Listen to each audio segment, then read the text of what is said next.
વાપીના કરવડમાં કન્ટેનરની ટક્કરે bike સવાર મહિલાનું મોત. વાપીના ચણોદ નાકા પર રહેતી મહિલા ગુરુવારે કંપનીથી છૂટ્યા બાદ પડોશીની બાઇક પર અન્ય મહિલા સાથે ટ્રિપલ સીટ બેસી પરત ઘરે આવી રહી હતી. તે દરમિયાન કરવડમાં ખરાબ રસ્તાને લઈ બાઇક ચાલકે કાબુ ગુમાવતા કન્ટેનર સાથે ટક્કર બાદ ત્રણેય નીચે પટકાયા હતા, જેમાં એક મહિલાનું સ્થળ ઉપર મોત થયું હતું. વાપીના ચણોદ નાકા પાસે સાંઈ દ્વારકામાં રહેતા 41 વર્ષીય સાક્ષી શરદ શિંદે કરવડ નજીક માઇલસ્ટોન કંપનીમાં કામ કરતા હતા. ગુરુવારે સાંજે તેઓ નોકરીથી છૂટ્યા ત્યારે ઘર પાસે રહેતા યુવક અનેક મહિલાને લેવા ત્યાં પહોંચ્યા હતા, જેથી સાક્ષીબેન પણ તેઓ સાથે બાઇક પર બેસી ગયા હતા. ત્રણેય લોકો પરત આવી રહ્યા હતા. તે દરમિયાન કરવડ રોડ પર ખાડાને લઈ બેલેન્સ ગુમાવતા તેઓ કન્ટેનર સાથે અથડાયા હતા, જેમાં ત્રણેય નીચે પટકાતા સાક્ષીબેનને માથાના ભાગે ગંભીર ઈજા થતાં તેમનું સ્થળ ઉપર જ મોત થયું હતું, જ્યારે યુવક અને મહિલા સારવાર માટે હોસ્પિટલમાં ખસેડાયા હતા.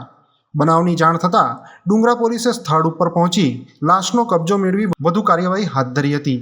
માર્ગ અકસ્માતના બનાવો વધી રહ્યા છે, તેમ છતાં પણ લોકો ટ્રાફિકના નિયમોનું પાલન કરતા નથી.